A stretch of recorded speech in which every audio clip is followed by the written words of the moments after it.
সহবাসের পর তিনটি কাজ করা মাকরুহ। স্বামী স্ত্রী সহবাসের পর জুনুবি বা অপবিত্র অবস্থায় থাকেন। এই অপবিত্র অবস্থা থেকে পবিত্র হওয়ার একমাত্র উপায় হলো ফরজ গোসল করা।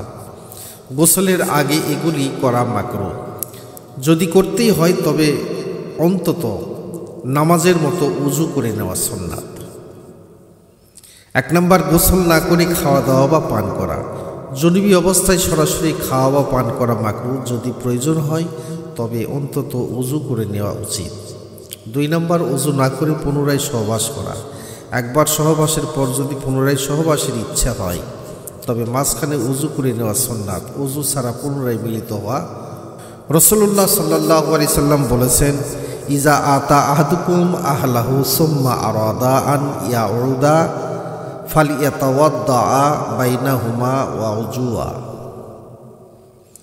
যখন তোমাদের কেউ তার স্ত্রীর সাথে মিলিত হয় অতঃপর পুনরায় মিলিত হতে চায়, সে যেন উভয়ের মাঝে উজু করে নেয়।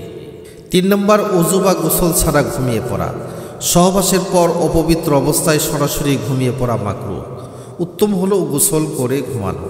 যদি তা সম্ভব না হয় তবে কমপক্ষে নামাজের উজুর মতো উজু করে ঘুমানো সুন্নাত।